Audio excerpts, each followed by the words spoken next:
Good afternoon and welcome to the Live at the Lads Club show from Salford Lads Club.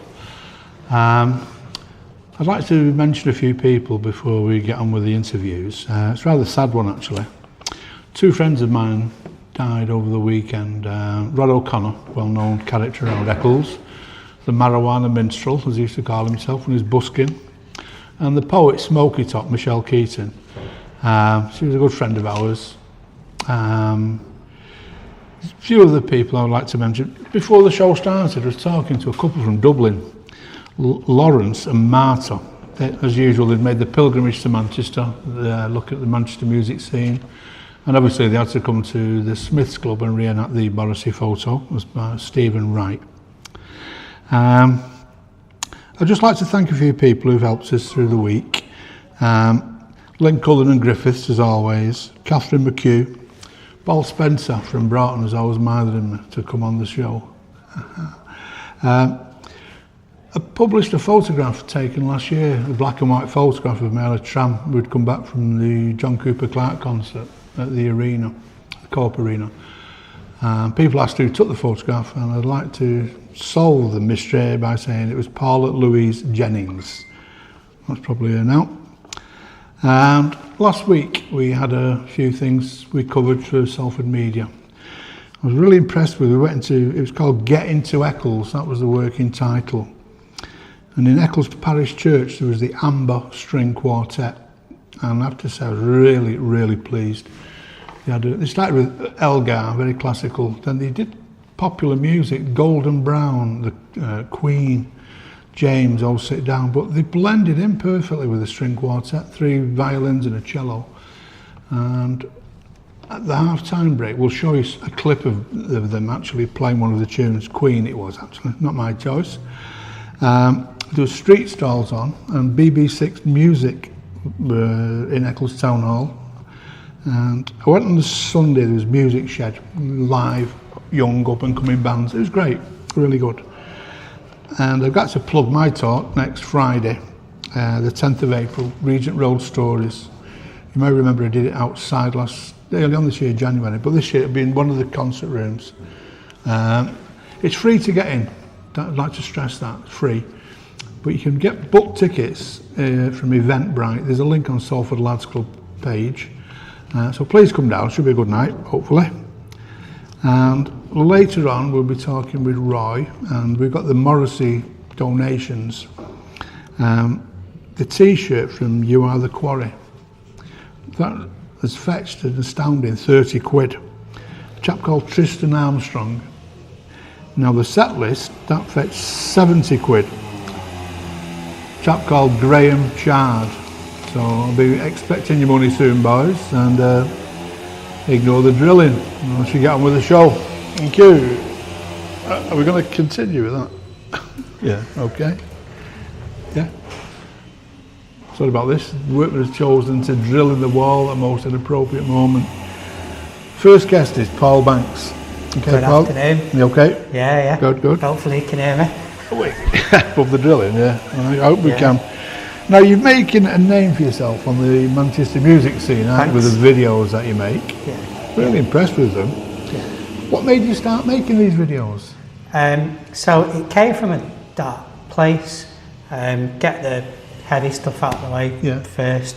So in 2018, my mum had a knee replacement operation. I was talking to her, having a laugh with her. She was walking down the stairs and then she said, "Oh, I feel faint." And then the next thing, she fell down the stairs, she broke her leg, and then I was panicking, and we rang 999, didn't know what to do, and then my mum stopped breathing. And then I had 999 yelling at me, telling me how to do CPR over the phone, and it's something I'd never done before. No. And then my mum died, and it completely broke me. And I tried to go back to work, and I developed PTSD. Right. So I had to leave my job. And then I saw a therapist who specialised in trauma, and she kept telling me about EFT tapping. What's EFT? Emotional freedom technique. Right, yeah. So I thought, well, I'm not paying for that holistic nonsense. But there was one session where I was completely overwhelmed. So she said, trust me, try it. So what you do is you tap on acupuncture pressure points, mainly around the face, and you talk about whatever the issue is. In my case, I had feelings of guilt connected to the CPR because my mum died and a lot of nonsense was going on. Of course. And we tried this tapping session, and then for about 20 minutes I said everything that was going on in my mind while I was doing CPR, and she'd be saying that this is a normal response in a trauma, and it fixed the guilt. The guilt just went in that session, so I was blown away, and I qualified as an EFT practitioner, and I did it as a volunteer. So I did groups for charities, and then I started a YouTube channel.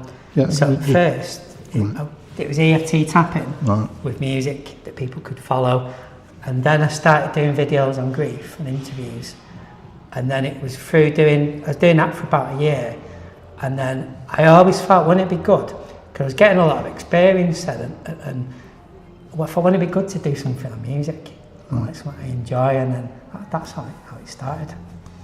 So it was like therapy? Yeah. Musical therapy, should we call it? Yeah.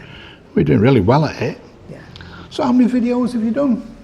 I think 101 that are published, and I've got 28 that I've still not released. So how long have you been doing it then? A couple of years? 17 months. You're really knocking them out then, aren't you? Yeah. I mean, someone said to me early on that I'm doing too many, but here I am, still knocking. If you're happy doing it, yeah, why not? Are they all filmed in Gullivers? Yeah, the majority are, yeah. Yeah, some are over Zoom, and then occasionally I've done them at my house. Right, so was it Rick Turner? Yeah, that was in his garden. That was in his garden, wasn't it? He's a rum bugger, isn't he? Yeah. Perfume, what was his band called? Paris Angels, that was it, yeah. The dog pissed in the back. Can I say that? The dog pissed in the background.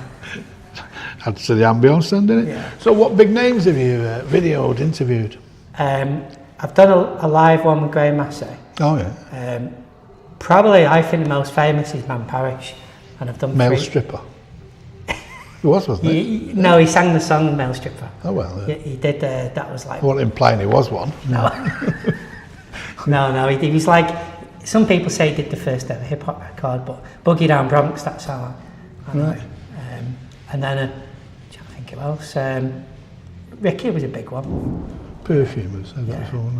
I saw one you did with Nico's daughter. Was it Harmony? Oh, she was brilliant. Good, that one. I enjoyed that one. Yeah.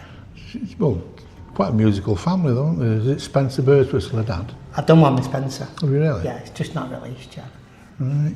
I was pleased to see that you'd covered a friend of mine, Reg. Yeah, he's hilarious, Reg. He was a character around town, Reg, wasn't he? With well, quite a few. Diane Ashton, was it? Was it Diane? Yeah. Corbières, you mentioned that in your interviews and your writings. Was you a regular there?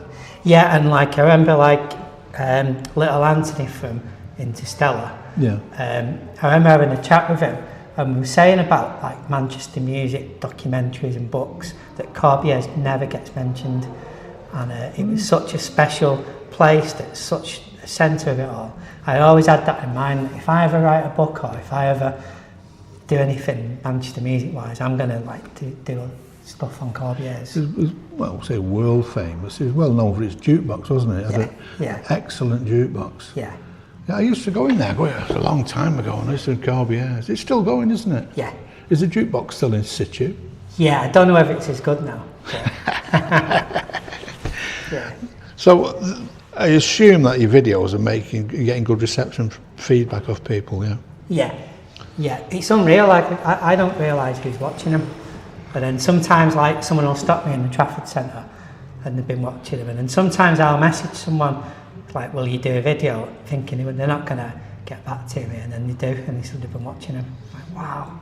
So I don't know who's watching them at the moment. I think the big one was in a cafe in town, and we'd done a video on Pips, and then the woman I was with said, "That's Ian Brown over there." And I looked over and I thought, oh God, it is, yeah. And then you should go over and ask him to do a video. And then I was like, And I thought, well, I mean, part of me froze, if I'm honest, but then part of me thought, well, if I want to be taken serious, I can't just go over and interrupt people. So I left it, and I was a bit gutted, and she said, oh, you should have gone over. And then after half an hour, this voice behind me said, is it Paul?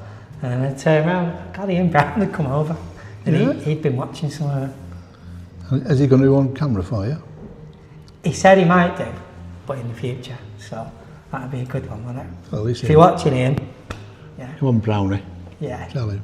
Yeah. No, I'm really impressed with what you've done and what you've told me about the videos, and yeah, because you've covered like every aspect. You've got the DJs, haven't you? You've got club promoters, musicians. Yeah. What was your popular type of music then when you were a young man in growing up in Manchester? Was it hip hop or dance, trance? I mean, I think like it's made me well suited to this because I chopped and changed a lot. So when I left school, I was into hip hop, and then I got into house music, and then I worked in a bank in town, and a lot of my workmates were student-y, and they got me into indie. So I had periods of going in Hacienda at first with acid house, but then I started going in Lazy Lils more, and then I think around 93 when the Paradise opened, I was more into house music. So I like it all really, but I think Manchester merged in it like 1899 with Manchester. Well, the Manchester was great, wasn't it? Yeah. Did you go in dry bar? Yes, yeah, I went when it opened. What was his name, the coloured man? Leroy. Leroy. Have you interviewed him? Yeah, I've done two. I did one with Vera Green. I think it might be easy for me to say you haven't interviewed, hasn't it? I know. Is there anybody you wish to interview, who's on your hit list? Dermo said something interesting, and he said that we're all... North side? Yeah, he said that we're all equal. And that's like, drilling, and excuse me. And I kind of think, well, I'm not really after celebrities, but there is like, cause I'm writing another book, and then I really want to do a New York rapper or like someone on the electro scene. I'd love to do that. Right. But sorry about this. I'd love to interview that driller. Tell him to stop. I'd like to say something to him. Yeah. You won't be able to say it on camera, would you? You can. So it's like the bleep button, isn't it? Like I can swear now, can't I? No, please don't. So you've now progressed into doing books? Yeah. Are these the books?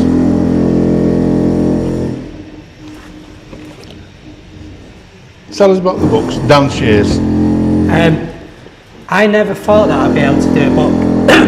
So I didn't think I'd be clever enough. I didn't think I'd be able to do it. It sounded way too complex, and I always said that if someone comes along that helps me, then I'll do it. And then after a while, someone did put a comment on my Facebook, do you realise you've got enough research for a book? And then Goni from Quango said that I'll help you. Happy to help. So I messaged her, and then she said that she wouldn't write it or edit it, but she'd help me draft a proposal. And then as I started writing the chapters based on the videos, and then I got some people who did recordings just for the book, I realised, well, I can do this myself. I don't need anyone's help. And then I was going to start contacting publishers when I finished.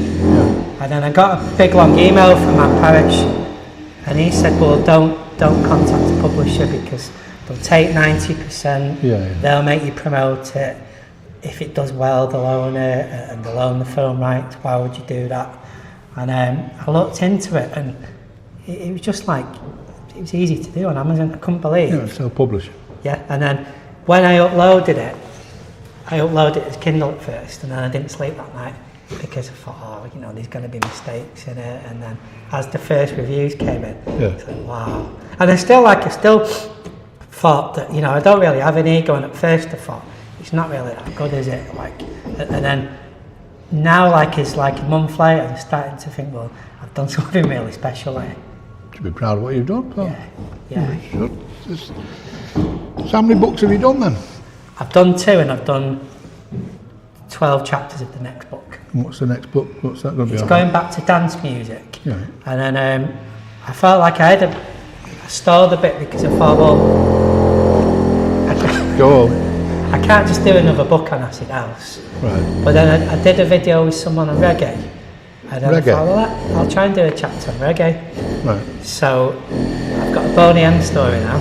And I've got, I'm going to do some chapters on jungle. So I'm going to do dance music again. And inevitably I'll end up writing about acid house. But sometimes the books develop as I go through them. You've covered every genre of music. What about the 60s? Is there anything on that? 60s, 70s music? I've done 3 videos on it. I saw one you did with a chap from Cornerstone. Can't remember his name. George Dawes, that was it, yeah. He was at the top. George Dawes, isn't that? That's his name. Shooting Stars. No, it's not really his name, George Dawes. I'm making it up, honestly. Because he was talking about the Oasis, wasn't he? And Yeah. He brought two or three folders with him. Right. Yeah, and it was astonishing what he'd kept.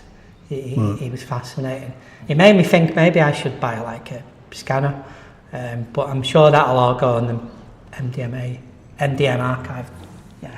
Freudian slip then, was it? Yeah. MDMA. Yeah. I know George, when he was talking about the 60s, I did knock around town in the 60s, but the Oasis was a bit too moddy for me. But have you ever heard of Auntie's Kitchen? No. Places like that. We used to go there. I've got to admit, there was more for the pharmaceuticals and the music.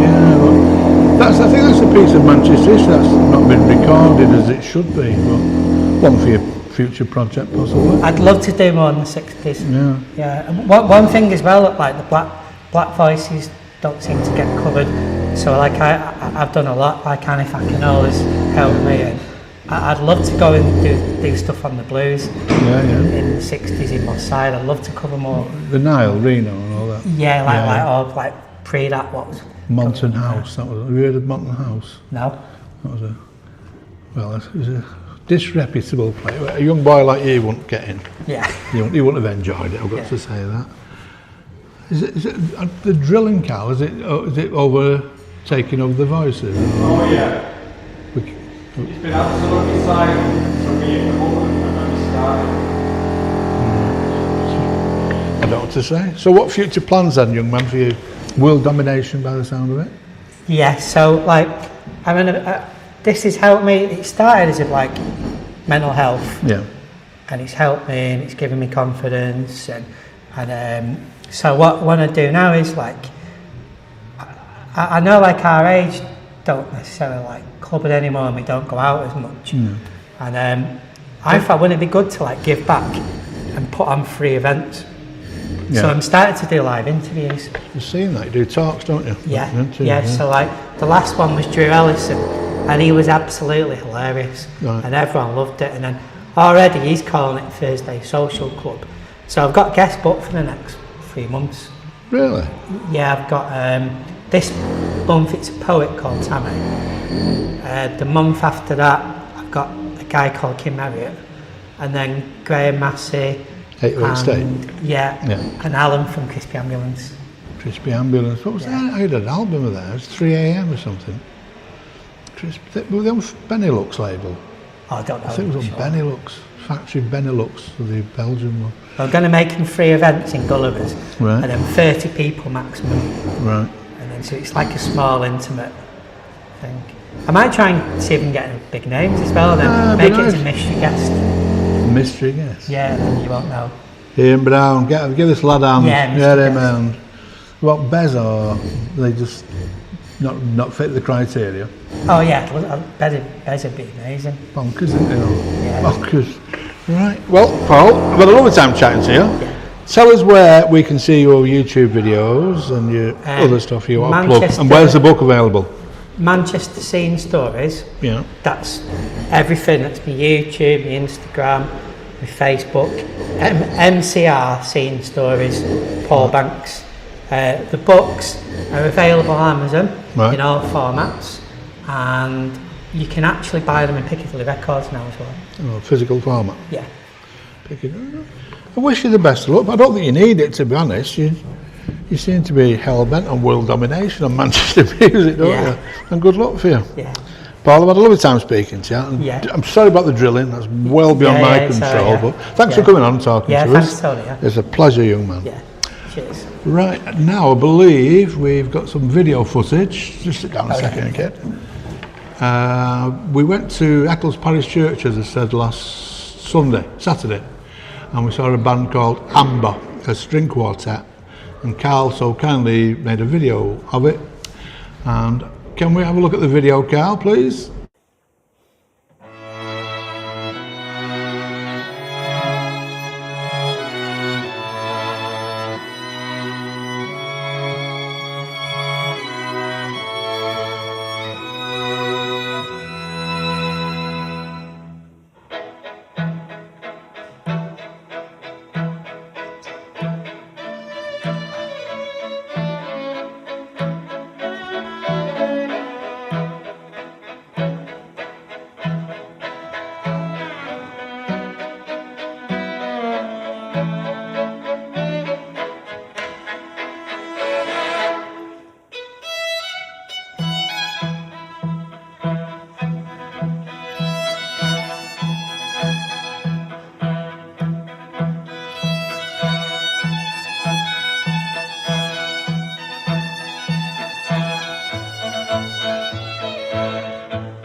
And we're back in the room.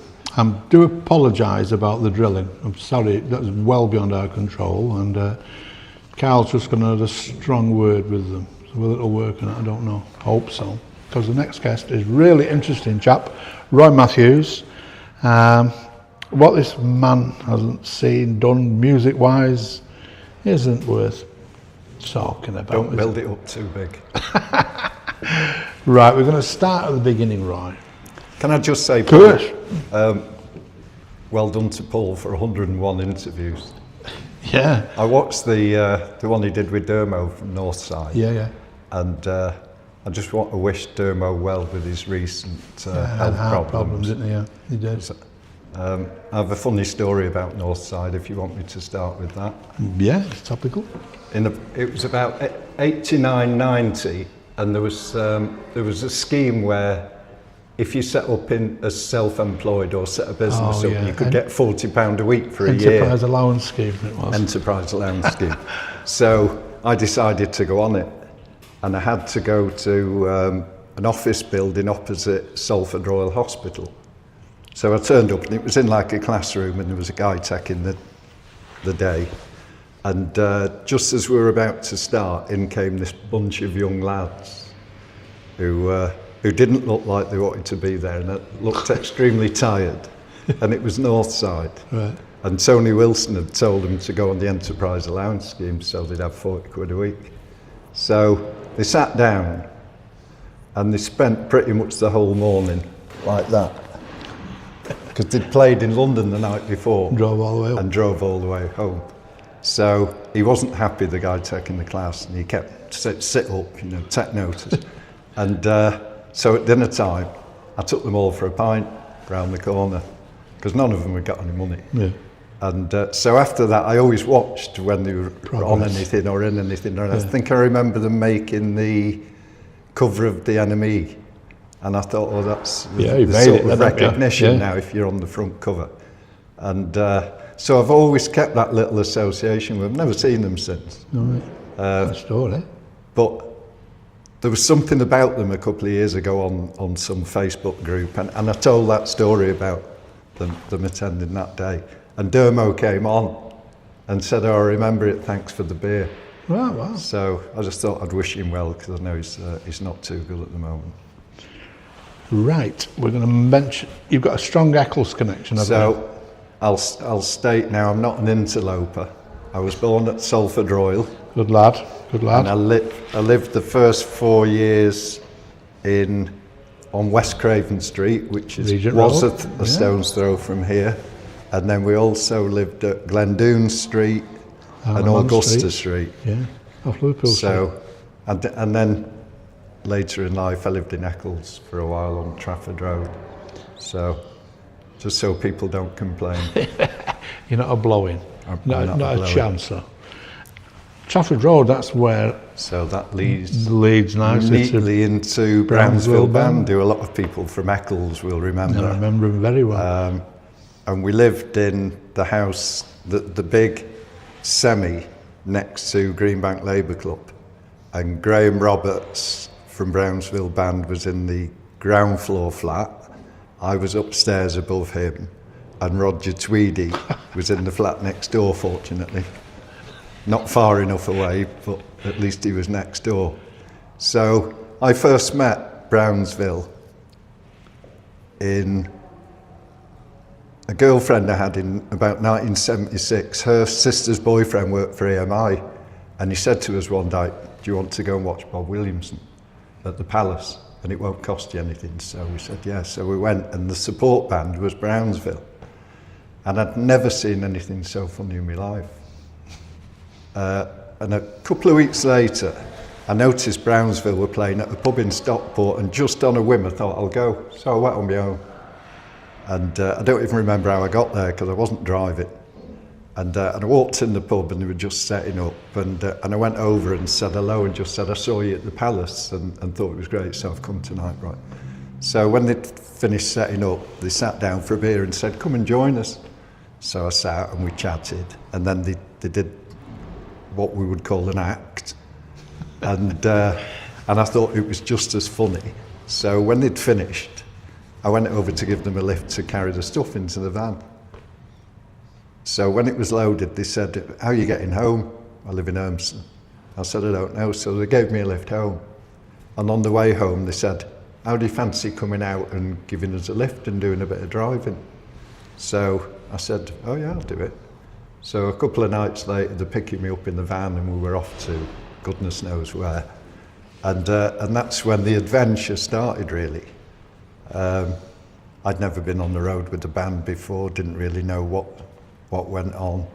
But we were going to, you know, folk club here and a working men's club there, and the Eisteddford, and I think St Guy's Hospital one night for the passing out thing with the Trogs and the Nashville Teens. And so I'm starting seeing all these different bands as well.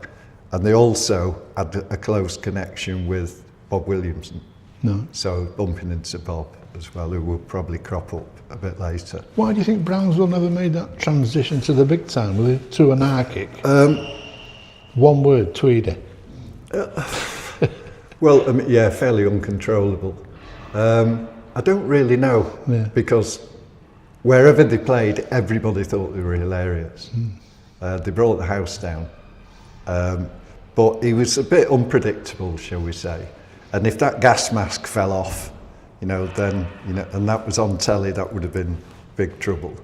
For anybody that doesn't remember Brownsville Band, Roger was sort of the front man, and he used to wear an outfit that consisted of golf shoes, half-mast Bay City Rollers trousers, a red, white and blue waiter's jacket, a dicky bow, and he had one of the old-fashioned kettles on his head, and he used to put a smoking tablet in the cap so that when he came out, it looked like the kettle was boiling.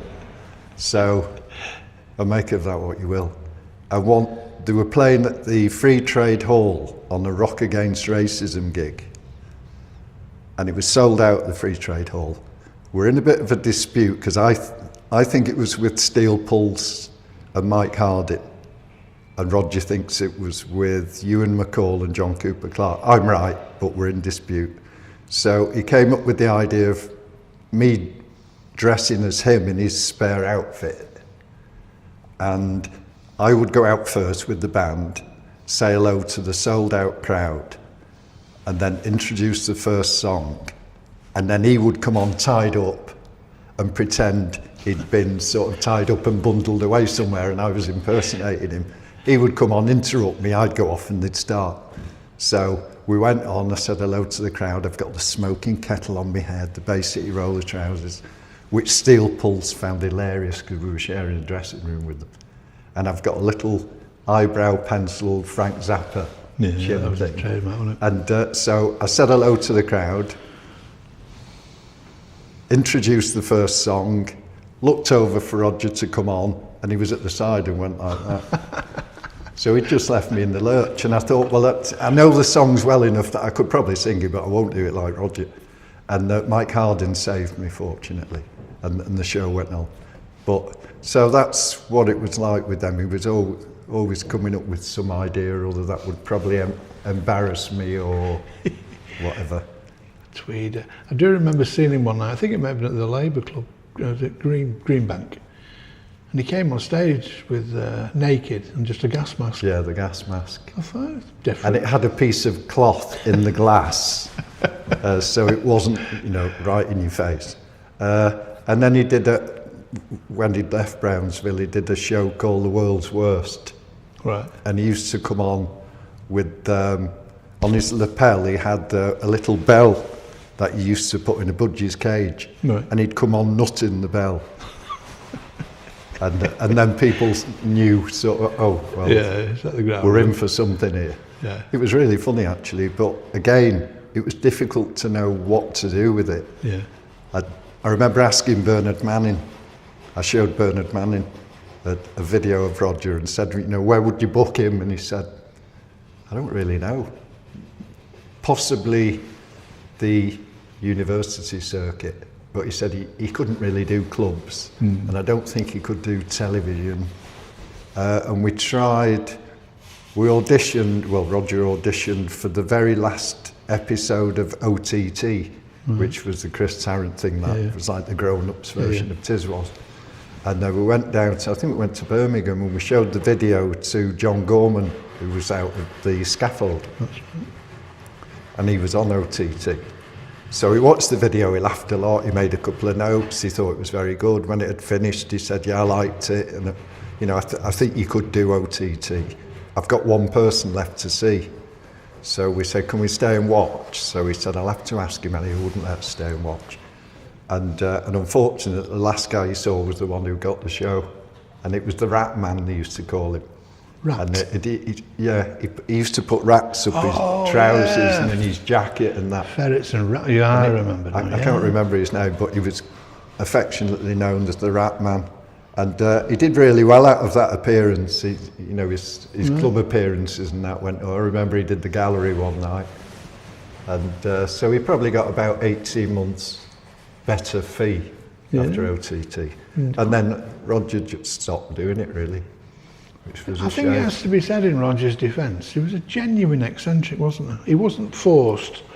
You never knew what he was going to do next. Oh, absolutely it was just, not, no. I've been in a pub and think, what is he going to do? Like a ticking bomb. Not harmless. He was you'd have to, funny man. You'd have to be on your guard. Yeah, exactly. And all the time. But, I mean, that's what made him funny. You know, if it was just a show that he did and then when he walked off, he wasn't like that. Yeah, but he was like full that. time. Was he on the Isle of Wight now or somewhere? Yeah, he lives on the Isle of Wight now, and I hear from him at least once or twice a week. Do you really? Yeah, we exchange emails, and I send him songs when we've recorded songs. I'd love to meet him again. Yeah, he's not been down for a while, but next time he's visiting, I'll definitely. And he's probably watching this now, because he's aware of it. So hello, Roger, if you're watching. Roger, come on the show. Come on the show next time you're down. So the spin-off from the Brownsvilles was the Naughty Boys, right? Which people from Eccles might remember. It was at the time of, it was punk time really, maybe 78, 79. So the ethos is anybody can play. If you've got a guitar, you can get up and play. It doesn't matter how good you are. All the sort of, they were trying to get rid of all the old virtuoso guitarists. And so we formed the Naughty Boys. It was Graham Roberts and Iggy, and me on drums. And I played Roger's old drum kit, which was as ramshackle as his act, really. But it was just, you can get up and make a noise. And I have to say, I'm not a drummer. I wasn't very good in the Naughty Boys. Fitted in but we made a noise because we already had the connection with working with Brownsville. And we played the Band on the Wall, and we played the Gallery, and Salford Uni, when Tariq Ali was on. And I remember the Gallery one because when we got there in the afternoon to set up, Peter, who ran the Gallery, said, can you not make a noise until the Quality Street gang have finished their meeting upstairs? Yes, certainly. So obviously we set up as quiet as church mice. And then Dave Gleave joined. Great photographer. On guitar, before his photography. And Gustafsson now, wasn't it? And Gustafsson. And then it went up a step music-wise then when Dave joined. And Iggy wrote great songs, but it didn't last very long, and it sort of fell apart. And then they got back together again, Dave and Iggy, with other musicians, and they were great then. And they played the International, and it had gone a step up again. And I've never understood why they didn't get somewhere, because he wrote really great songs for the time. They had a good name though, didn't they, the Naughty Boys? Yeah, they were popular. Yeah, there was a decent following in Eccles. Big in Eccles. Big in Eccles, yeah. It should have been the first album. And they played the Green Bank quite a few times because there was the association. I saw them one night there with a reggae band. They were called Katama. Oh yeah, it's on that poster. Yeah. God, I don't actually remember the night. I remember the very first night we played was in a club over near Eccles Station, but on the other side of the motorway. And there was a club there somewhere. The Liberal Club. The Liberal Club. Yeah. And that was the first gig we did. And for the entire gig, I had Bob Williamson about 4 foot away from me firing elastic bands at me. I'd borrowed Roger's waiter's jacket, and that ended up covered in beer and all sorts of other things. So he said I couldn't use it again. But that was the first night, and it was packed, just through word of mouth and people knowing Brownsville. Which probably leads us on to Bob Williamson. It does indeed. The band played with Bob quite a lot, and were on one of his albums. And so I got pally with him and ended up driving him everywhere because he didn't drive. So I used to drive him if he was on telly or playing at, the Palace or wherever, and sometimes further afield. And I did that for probably about 3 years. And he was another one, in my opinion, should have, because he was on the television, wasn't he? I don't get a television. I remember him being on Granada. Yeah, he did Granada a lot. Well, he was a friend of Tony Wilson's, so Tony used him quite a lot. But also during the World Cup, he was on Granada every night singing what programme topical things were on that night, because the games used to interrupt the regular running order. So he'd get a taxi down, and I'd meet him there. And in the taxi on the way down, he'd write the song, because they'd send through what programmes were on. He'd just write a funny song. He was on every night for about 30 nights. Because I remember I had an album of his, Super Turn. Yeah, I think Super Turn. Doc Roberts, the guy, I think he's on the album cover. Yeah, he's on it, and Roger's on it, and George, who was the other member of Brownsville's, Alan. What was his record? Was it Kippers for Tea? Yeah, Kippers for Tea was a single, and there was another. He did a single of, was it DIVORC, or was that Billy Connolly? Billy Connolly did that one. He did 2 singles that sort of did all right. And I think one of them, I remember him saying, because he was on EMI, so he had a good label behind him, and I remember he was penciled in to go on Top of the Pops. Wow. And when he told us, we all said, right, well, we're on with you, we'll be your band, just so we can say we've been on Top of the Pops. So he said, okay. And the deal was, it was between him and another song that they both entered the lower end of the charts, and whichever went up the highest that week, they got the spot, would be on Top of the Pops. And unfortunately, the other song was Jeans On by David Dundas. David Dundas. Which I think went to number 1. I think it did, yeah. So Bob missed his Top of the Pops, which is a shame. But he did the Larry Hagman thing when Who Shot JR was very popular. Yeah. And he did that special with him, and JR shot him. And he actually did shoot him and knocked him off his feet, and he ended up having to go to hospital. Good because man. Larry stood too close, even though it was a blank. Yeah. He'd missed his spot, and he stood too close, and actually did shoot him. And I always thought that should have been on the front page of every paper the day after. I shot JR. And there was nothing. Was there? And I just thought that's got to be a bit of a failure in management, really. Because he was with Kennedy Street, who were probably the biggest agents in Manchester. But they also had 10cc and Cannon and Ball. They were busy. And I think Bob fell to the wayside a bit.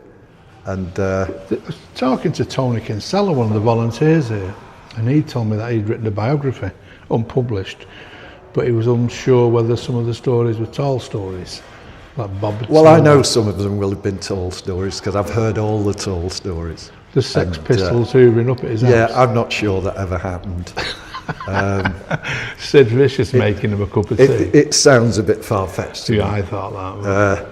The bit about his wife throwing them out would have been true, because Janet didn't stand any messing. But he's probably had a few people back at his house, but I don't think the Sex Pistols did. He also used to say that he'd had Dr. Hook back at his house. And I asked Dr. Hook, and they had no recollection of it whatsoever.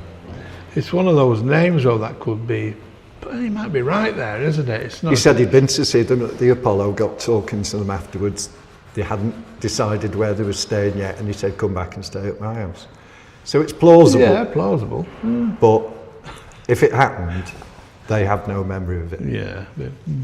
But jury's out. Jury's out on that one, I'd say. Well, I think Dr. Hook are probably more plausible than the Sex Pistols. Yeah, of course, yeah. But that's a better story. Yeah. I can't imagine Johnny Rotten with a Hoover and Sid Vicious making If they did come and stay, you did wreck the house. none didn't of that happened. No, that's for sure. Oh well, like print the myth, as they say. But when you sat in the pub and you're regaling people with tales and he brings that one out, people had hung on every word. There would be, wouldn't there? The Sex Pistols. And that's probably what encouraged him to make up a few other stories, shall we say. So I'm looking forward to reading this biography. Yeah, heavily censored one. And I'll yellow marker the bits I don't think are true until the yellow runs out. A slim volume. Yeah. You've got here Graham Nash. Graham Nash, who I know was a member of the club and lived locally. I spoke to Graham Nash briefly once. I used to work at the MEN Arena backstage, and he came up to me when Crosby, Stills and Nash were on. I remember he had a Beatles t-shirt on, and he said to me, "Where the hell am I?" He said, because I came here on the coach, but he said, I can't work out where I am in town at all. Well, so it's changed that much. I explained that he was the building was attached to Deansgate Station, Victoria Station. And then he sort of got his bearings, and that was it. So that was our only interaction, really. I remember David Crosby just stood looking confused in the corridor. He didn't even want to know where he was. He's happy where he was. He just knew he was on the planet somewhere. So yeah, so I guess we're sort of leading on to the meetings with people from at the arena, and locally there's bands like James. I remember we had before James retired and then came back again, but on the final gig of their retirement tour, at one point Tim Booth, who's known to do it, he got off stage and went into the crowd, but he hadn't told anybody he was doing it or when he was doing it. So I saw him go, and the guy that looked after the band went after him, and I went after him. And we're going up the aisle in between the seats, going up the steps, and Tim's in front, and the security guy, and then me. And the security guy sees a woman coming down the steps with a pint lager in each hand. So he just gets hold of the 2 pints and just throws them behind him, because he didn't want the beer to go on the mic. He didn't want us to spill any on the mic, so he just, and I'm behind him. So I got both pints.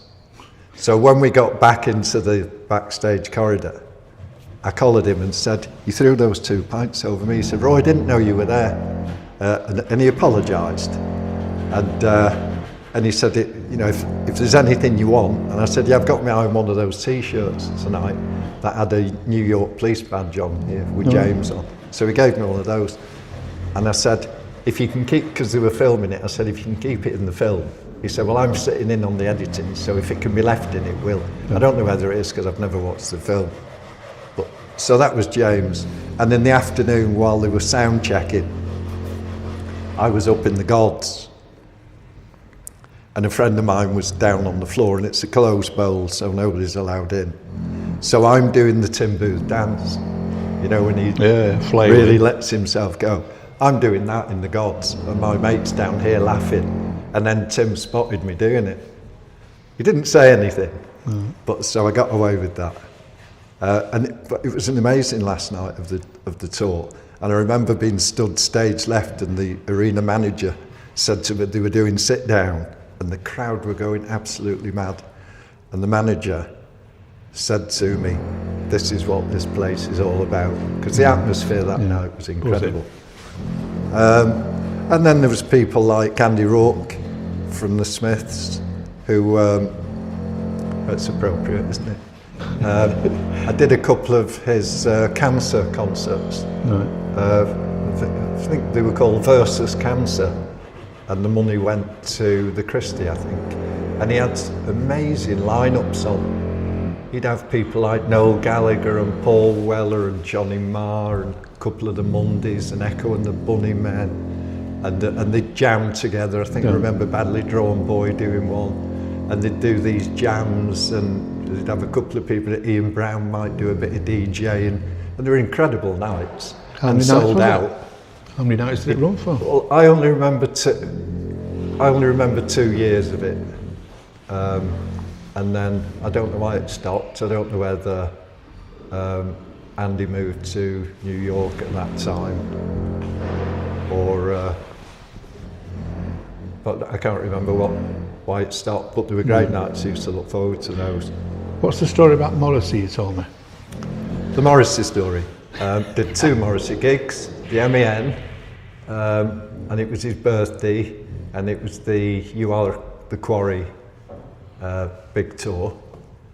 And I did one in Blackpool. It might have been the Opera House, but I'm not quite sure. But in the Opera House, where they filmed Strictly now. And so you've got the big floor and the stage, and then you've got the beautiful balcony. And on the right-hand side here, you've got an arch. And if you go through that arch, you're in backstage and you're at the dressing rooms. So to close the arch off from the floor where all the audience are, they just put these like foldable curtains up. Right. And there was a gap about that wide in the middle of the curtains. So people could see in, and as people were coming in, the odd one would come up and look through this gap. So Morrissey comes out of his dressing room, and he's been drinking quite a lot of tea. He was drinking pots of tea all afternoon. So he's making a lot of trips to the loo. So he comes out of his dressing room and the audience are in there. So I just said to him, just be aware that there's a gap in the curtain there and people can see through and they'll be able to see you going past. And he looked at me as if I'd trod on his cat. Didn't say a word, and scurried off to the loo. And I just thought, wow. Precious. Whatever. And I also remember he almost called the gig off because some of the local crew had been out and brought back a Burger King. And he'd smelt it. And the promoter came up to me, panicking with his arms in the air, saying, don't let any more crew come in with anything from Burger King. He said he's threatening to call the gig off. So Precious. Precious. Precious indeed. Well, it's your gig. Yeah, but I don't get it. Well, that's Morrissey's. You know, McCartney has only veggie food on tour and things. Yeah, you know, if you don't want to work for me, you don't have to. But if you work for me, then we only serve. I suppose that the drivers and that can go out and get a McDonald's or whatever, and I'm sure they do. Yeah, he threw a strop in Spain, didn't he, the other week? I don't really keep up with it because there are that many posts about cancelled gigs and this happened and that. So the music outside was too loud and noisy. And yes, I saw that. Yeah, it might have been Valencia or somewhere. Yeah. I forget what the noise was coming from now. It was something that's annual. Yeah, they're a bit and of a festival. Yeah, you know what you're going to get, aren't you? You're going to get it. Yeah. We'll come back to Morrissey in a minute about the things you've given us. Well, let's try Sean Ryder, because that was quite a funny story. So Sean and his mate are in watching a gig at the arena. I can't remember who was on, but they're watching a gig, and I got called into the promoter's office. It was John Stewart from SJM, and he said, do me a favour, Roy, will you go and get 2 pints of lager from the bar and take them to Sean Ryder? He's in C, whatever it was, block, wherever he said, because he's just phoned his manager in London and said, the bars have got big queues. Can you phone the promoter's office and ask him to get me 2 pints and bring them to me seat? So he said, will you go and take them? So I said, yeah. He said, don't let him back here because he'll be after money. Just take him the beer. So I actually bought them because I thought it was so funny that he'd phoned his manager in London. A bit of rock and roll, isn't it? So I took them to him in his seat, He's a character, isn't he?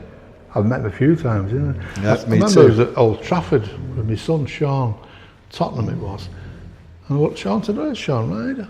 It was asleep, slumped out. I don't know if he'd been drinking or medicated. We actually put Sean and his mate out of the arena one night because he was causing a bit of a rumpus at a Robbie Williams party. So he's still going though, isn't he? We escorted him out. But I remember him being at, he did a duet with Russell Watson. Oh, he did, didn't he? Yeah. Like Earlham lad. And so Russell was on at the arena, and they were being presented with something for the single. So Sean was there with his mum, and he had a suit on. Right. He wasn't swearing. He was on his best behaviour all night because it was a Russell crowd, and because he had his mum with him. So he can behave when he wants to. Yeah. I don't mind him, and I don't mind Chooses him. not to. Now they make me laugh. Simply Red, I don't know how true this is. He could be a bit of awkward. Tell it as strong as you like. He's a bit of a dick. He had a bit of a strop on him. Yeah, he was always hard work, Mick. And they always said, do his dressing room, Roy, because you're all right with him, which meant I'd listen to it. Yeah. And I remember we did the opening night in Nottingham at Nottingham Arena, and they asked me if I'd go and do it because it was the opening night. They didn't want anything to go wrong, and all the staff were new.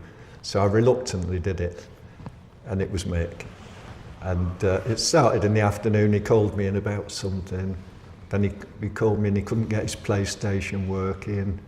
And then there was a tannoy system in the back, and this message came over the tannoy system. And he came flying out of his dressing room and said, "That's coming out of the speakers in my room." So I said, right, okay. So he was like this all day. The two guys who looked after him were having lunch. So I went and told them about this coming through, and we all had a laugh. And so the concert starts, bearing in mind it's the very first show, new arena, teething troubles, all the electrics went off on stage. About 10 minutes later, they've got them all started again, carried on, went off again. And then I got word in the back, get Mick's car ready, because if they go off again, he's leaving. Fortunately, they didn't go off again. I mean, we're still in the back laughing because we know how seething he's going to be at the... And it's awful when it happens, because I've seen it happen before. I remember it happening to James, and they filled in for about 15 minutes just doing acoustic stuff while they got the electrics back on. Was great. And they also didn't cut any songs, so they went way over time, and it cost them thousands to go over time. But they didn't want to take any songs out of the set. So that was really nice. I mean, the fact that one of them came off and threw a bottle and smashed it against the wall because he was annoyed is a by story. But at least he stayed on and did the full set. So the set out. You also, on your list here, Gary Barlow. What was that about? Gary Barlow. Right, he was in a band called Take That. I've heard of him, yeah. Well, after Take That had split up, and Gary's career was sort of on a downward spiral. Yeah. He was writing for other people, and I think one of the people he was writing for was Donny Osmond. Yeah. So when Donny was on at the arena, Gary came in, and he came in. He was sort of dressed like a workman. He had jeans on and sort of work boots and that. He was very played down. No. And the production team that were on that night, that were doing that show, the guy who owned the production team had a daughter who was about 13. And she used to come off in often when it was sort of boy bands and that. Yeah. They'd do the production and she'd be in. So she always used to come and talk to me. And this particular night, Gary had come up talking to me, and then she came walking up and joined in the conversation. No idea who Take That are, no idea who Gary Barlow is, and she says to him, "Are you the forklift driver?" You soon will be. And he said, "Yes." All right, took it in good good when spirit. she'd gone, he said, "It was easier." Yeah, rather than try and explain who he was. Yeah. Anyway, I told her dad, and he said, "I'm never ever going to let her forget this." Nice story though, isn't it? Yeah, and it was really good. He was always nice when he came in, always chatty, nothing sort of big time about him.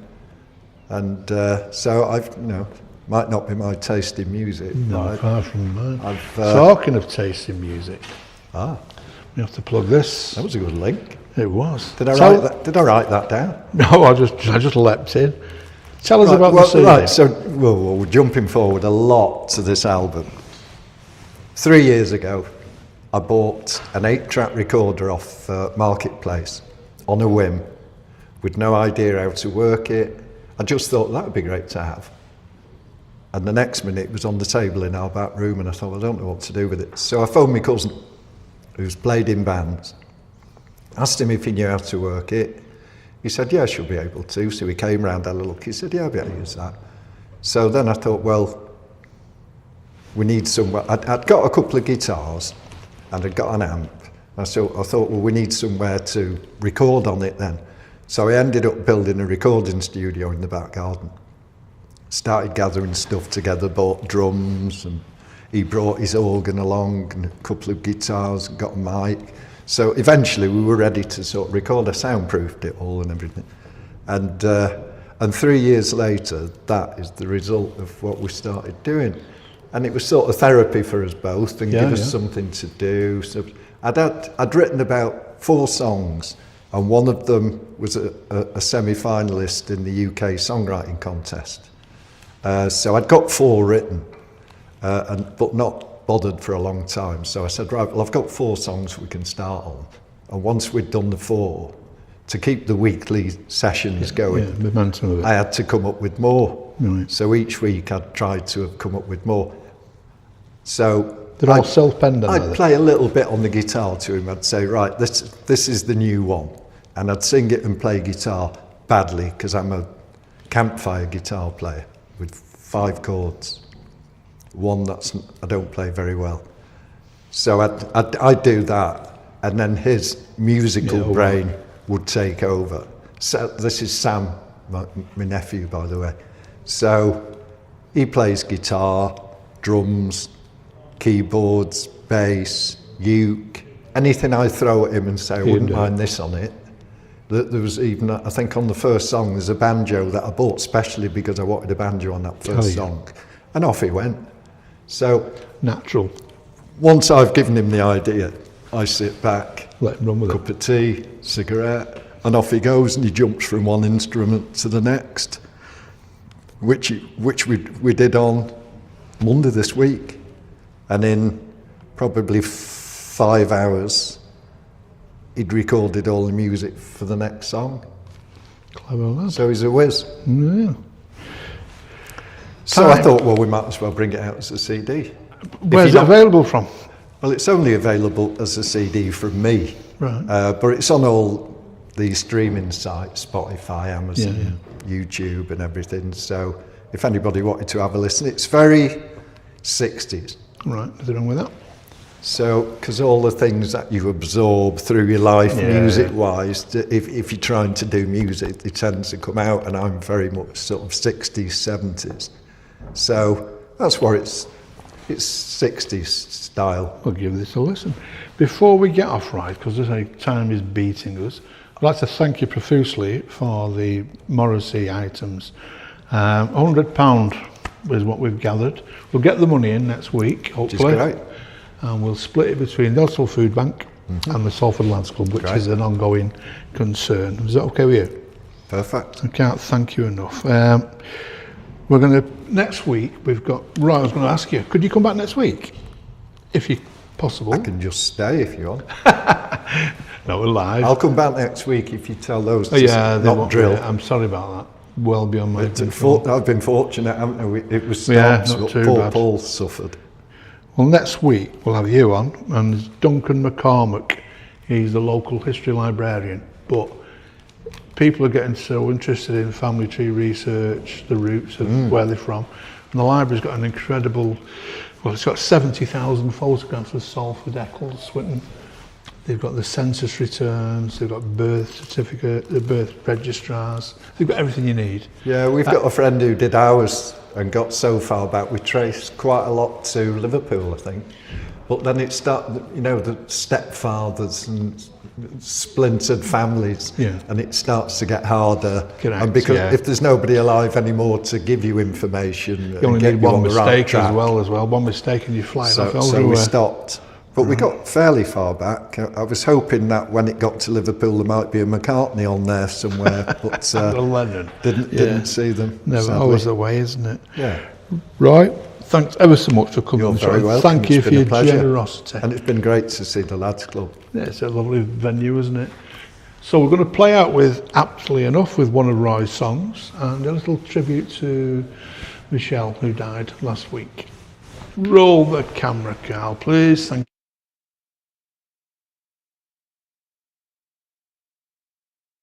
you. Heaven's calling, reaching out a hand. Heaven's calling me to the promised land. Won't be long now, I'm a wanted man. When I go, don't shed a tear for me. When I'm gone from this misery, don't make a fuss, just gotta let it be. The writing's on the wall, my day is done. Remember me, 'cause I ain't coming back. Gotta go now, got my bag to pack.